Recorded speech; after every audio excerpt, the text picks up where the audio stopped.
দিন প্রায় 3 দিন আগে ছায়ানট শিল্পী গোষ্ঠী আছে, চেনেন নাকি?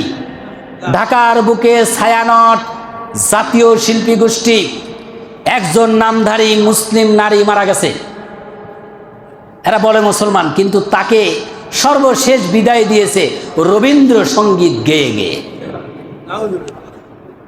তাহলে নতুন ধর্মের আবির্ভাব হয় নাই? রবীন্দ্রসঙ্গীত গেয়ে গেয়ে বিদায় দিতে হবে, সর্বশেষ বিদায়। এটা কোন ধর্মের আলামত? অথচ তার নাম হলো মুসলমানের নাম, বলতেছে যে মুসলিম নারী। এই জন্যে অন্যায়ের শেষ নাই। এগুলোকে রুখে দেওয়ার দায়িত্ব যারা দাবি করে যে আমি একজন মুসলমান, তাদের। ইনশাআল্লাহ সজাগ থাকবেন, সচেতন থাকবেন, বি কেয়ারফুল থাকবেন। আল্লাহ বলেছেন একজন মুমিন সে হলো সচেতন। এই আশাবাদ ব্যক্ত করে আজকের আলোচনা শেষ। একজন মানুষ হিসেবে অনেক কাজ করা দরকার।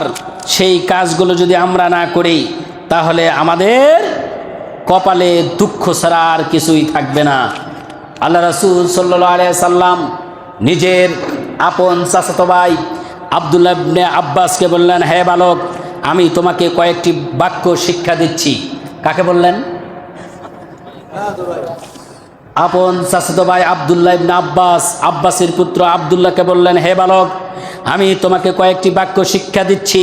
তুমি আল্লাহকে হেফাজত করবে, আল্লাহ তোমাকে হেফাজত করবে। এক নাম্বার কি? তুমি আল্লাহকে হেফাজত করবে, আল্লাহ তোমাকে হেফাজত করবে।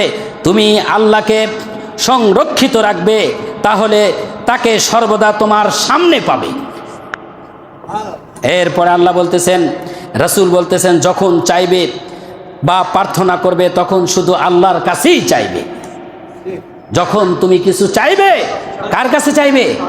একমাত্র আল্লাহর কাছেই চাইবে। যখন সাহায্য প্রার্থনা করবে তখন শুধু আল্লাহর কাছেই সাহায্য চাইবে। জেনে রাখো, যদি সকল মানুষ তোমার কোনো কল্যাণ করতে সম্মিলিত হয় আর আল্লাহ যদি তোমার কল্যাণ না চায়, তাহলে তোমার কেউ কল্যাণ করে দিতে পারবে না।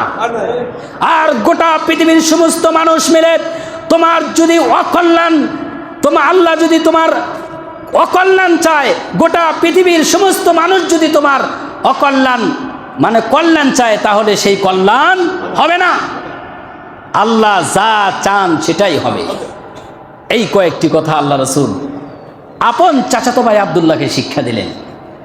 তোমার কাছে তোমার যদি চাইতেই হয়, আল্লাহর কাছেই চাও, মানুষের কাছে চাওয়ার কোনো দরকার নাই।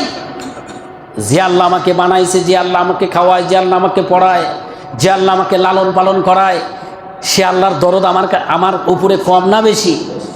কম না বেশি? দরদের কথা আমি বলেছি 100%, 99% হলো আল্লাহর কাছে, আর 1% গোটা পৃথিবীর 18,000 মাখলুকাতের জন্য আল্লাহ বরাদ্দ করে দিয়েছে। সুবহানাল্লাহ বললেন না? 99% কার কাছে? আল্লাহর কাছে। জোরে বলেন, কার কাছে? আল্লাহর কাছে 99%। আল্লাহর দরদ কম না বেশি? বেশি। এই জন্য ভুলে যাবেন না, আল্লাহ রাসূল বলতেছেন, চাইতেই যদি হয় তুমি আল্লাহর কাছেই চাও, আল্লাহকে তুমি সংরক্ষণ করো, আল্লাহও তোমাকে সংরক্ষণ করবে। আল্লাহকে যদি তুমি হেফাজত করো, যেখানে সেখানে তোমার সামনে আল্লাহকেই পাবে। সুবহানাল্লাহ বলেন। সম্মানিত হাজিরিন, তাহলে আমি যেই কথাগুলো বললাম এই কথাগুলো ভালোভাবে মনে রাখতে হবে। এরপরে আল্লাহ রাসূল সাল্লাল্লাহু আলাইহি সাল্লাম বলেছেন, গোটা রমজান মাস তোমরা নামাজ